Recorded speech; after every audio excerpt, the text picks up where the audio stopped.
আসসালামু আলাইকুম everyone, welcome to ছন্দাস cuisine. আশা করি সবাই খুব ভালো আছেন, সুস্থ আছেন। আজকে নতুন আরও একটি রেসিপি নিয়ে চলে এসেছি। রেসিপিতে থাকছে হোমমেড পাস্তা। আশা করছি রেসিপিটি আপনাদের কাছে ভালো লাগবে। আমি খুব সহজ একটি রেসিপি শেয়ার করছি আজকে। পাস্তা তৈরির জন্য প্রথমেই আমি প্যানে দিয়ে দিচ্ছি পর্যাপ্ত পরিমাণে পানি। চুলার ফ্লেম অন করে এতে দিয়ে দিচ্ছি 1 চা চামচ পরিমাণ লবণ।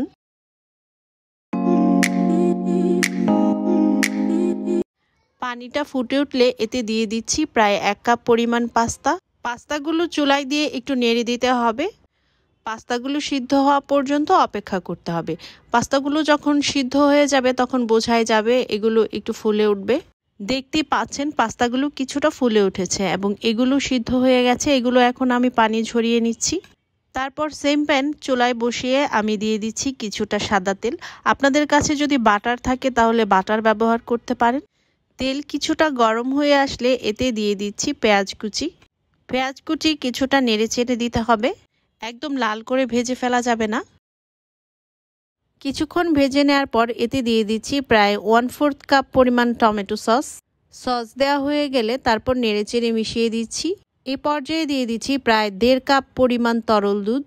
তারপর দুধ ও সস ভালোভাবে মিশিয়ে দিতে হবে। দিয়ে দিচ্ছি প্রায় 1 চা চামচ পরিমাণ লবণ। লবণ দেওয়া হয়ে গেলে লবণটাও ভালোভাবে মিক্স করে নিচ্ছি। এখন আগে থেকে সিদ্ধ করে রাখা পাস্তা যে পানি ঝরিয়ে রেখেছিলাম সেটা এখন দিয়ে দিচ্ছি।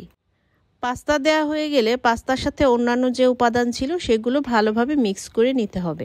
এ পর্যায়ে পাস্তায় ব্যবহার করছি সামান্য পরিমাণ চিলি ফ্লেক্স। এখন দিয়ে দিচ্ছি সামান্য পরিমাণ কালো গোলমরিচ গুঁড়ো। এখন ব্যবহার করেছি সামান্য পরিমাণ অরিগানো। এ পর্যায়ে সবগুলো উপাদান ভালোভাবে মিক্স করে নিচ্ছি পাস্তার সাথে। মিক্স করা হয়ে গেলে এখন গ্রেট করে রাখা মজারেলা চিজ দিয়ে দিচ্ছি।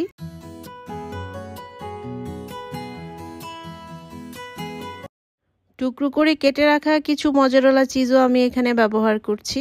চিজ দেওয়া হয়ে গেলে এখন ঢাকনার সাহায্যে আমি পাত্রটি ঢেকে দিচ্ছি। ঢাকনা দিয়ে আমি ঢেকে রাখবো 1.5 থেকে 2 মিনিটের মতো এবং এ সময় চুলার ফ্লেমটা আমি লো আঁচেই রাখবো। 1.5 থেকে 2 মিনিট পর ঢাকনা উঠালে দেখা যাবে যে চিজটার মেল্ট হয়ে গেছে। এই সহজ চিজ পাস্তা রেসিপিটা কিন্তু এখন সার্ভ করার জন্য রেডি। আমি একটি কাঁটা চামচের সাহায্যে আপনাদের দেখিয়ে দিচ্ছি কেমন হয়েছে। আর এটা খেতে কিন্তু অনেক টেস্টি হয়, আপনারা বাসায় ট্রাই করে দেখতে পারেন। আর বাচ্চাদেরকে বানিয়ে দিতে পারেন, বাচ্চারা কিন্তু এই রেসিপিটা খুবই পছন্দ করে খায়। রেসিপিটি ভালো লাগলে রেসিপিটিতে লাইক দিয়ে উৎসাহিত করবেন। আর কোনো প্রশ্ন থাকলে আমাকে কমেন্ট করে জানাবেন। আর নতুন রেসিপি পেতে আমার চ্যানেলটি সাবস্ক্রাইব করে পাশে থাকবেন। যারা পেজ থেকে দেখছেন পেজটিতে ফলো দিয়ে রাখবেন।